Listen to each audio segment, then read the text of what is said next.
Good afternoon. Good afternoon. So, a few remarks. First of all, I know that many of you are anxious to see the results of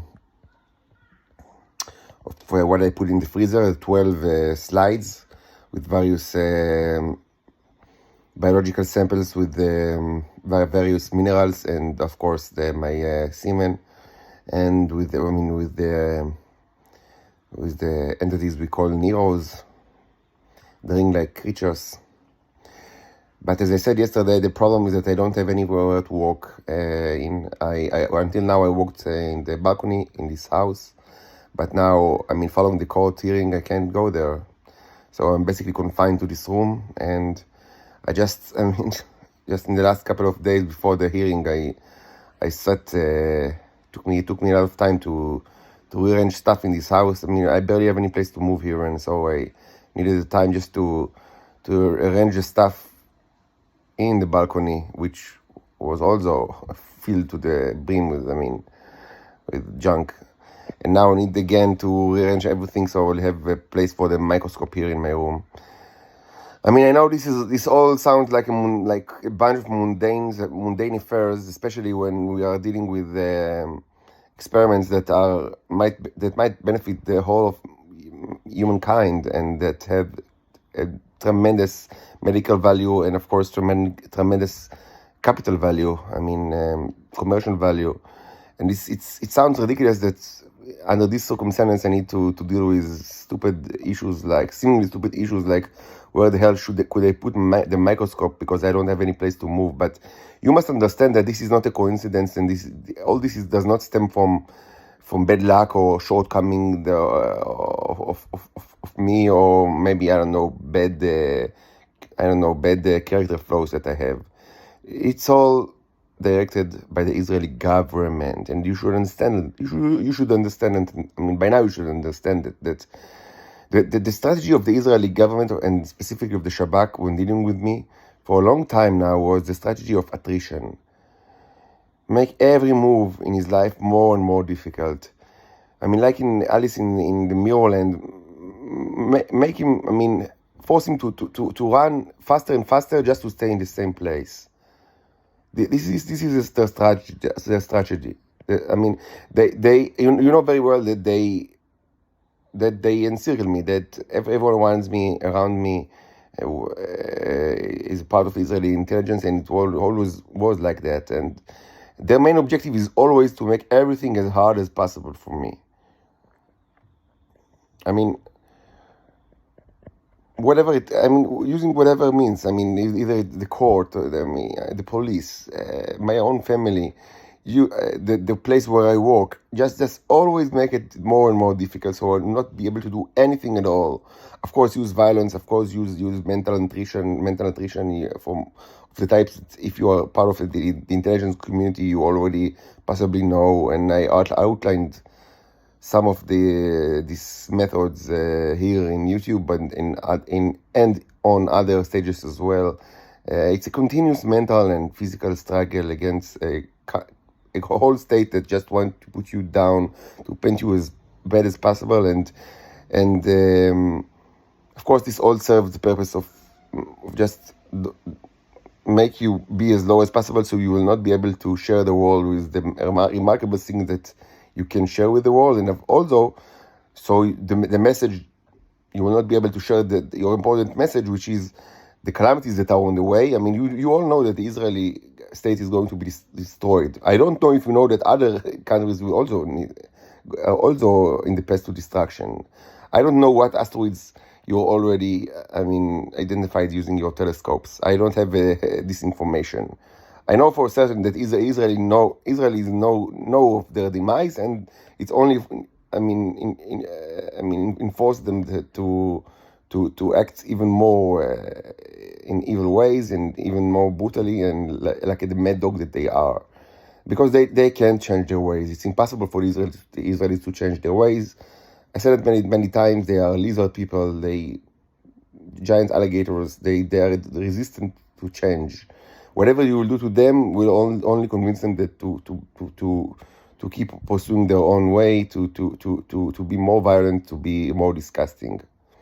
It's impossible to change the Israelis. The only way for me to be rescued from the Nazi prison that I live in, for me and my two daughters, is using force which will be applied by other foreign nations. And their only interest to do so, I mean, apart from the fact that it's the moral obligation, but we already know that they don't care anything about it. But the only reason other than the moral obligation is the fact that they will all die. Literally, they will just all die. All humans will die if they will not do it.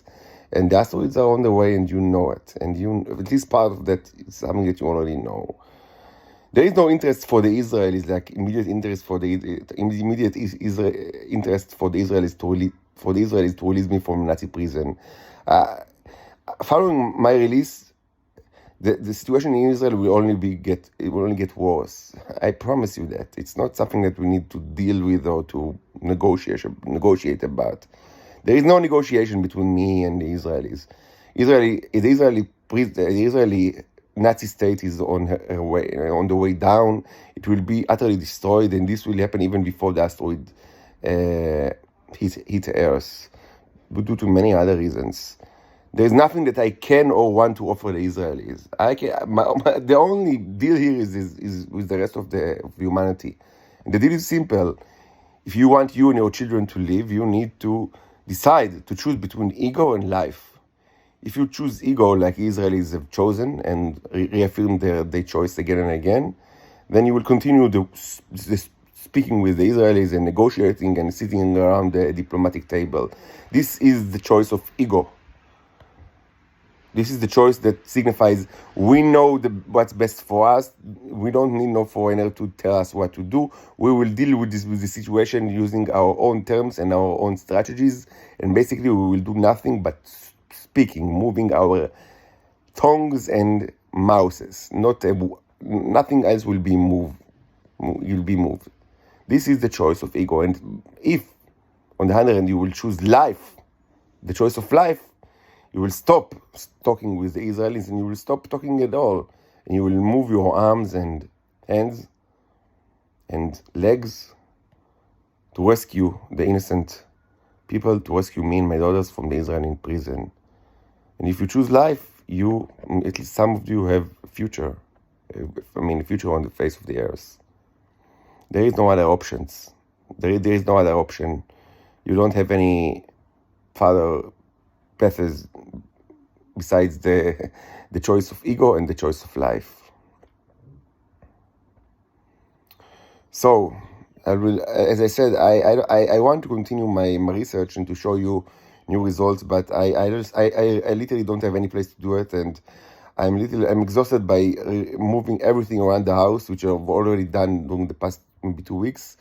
So maybe I'll do it later today, maybe tomorrow, and the next, during this week, I will try to arrange a room inside my room, so where I can continue conducting my experiments.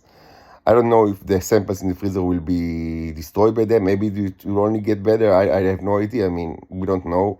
Maybe you know. I don't know, but I don't know. It's possible that we will only get better the results by the passage of time. Through the passage of time, but it's also possible that the samples will be destroyed because too much time will be passed. I don't know. I don't have a background in biology, and of course I don't know. I know nothing about the material at hand. The best course of action would have been to check this every day, to check at least several samples every day, but I can't do it. And this is, again, it's not a coincidence. It's part of this is the strategy that Israelis are pursuing all my life. The strategy of one-upmanship mixed with violence. Always take the psychological advantage. Always keep the man down. Always keep our boots on his face, and of course, sprinkle large amounts of violence on the top of everything, so he will not have power to resist. So that's it for now. And again, speaking is not the key out of this, out of the asteroids barge, out of the bombardment that the Earth is subjected to. Using your tongues and mouths will only make it worse. You have to use your legs and arms to rescue me and my daughters to take us out of the Israeli prison, the Nazi prison. This is the only course of action which will give you some hope for future existence of humans on the face of the earth. You have to choose between in the choice between ego and life. You need to choose life.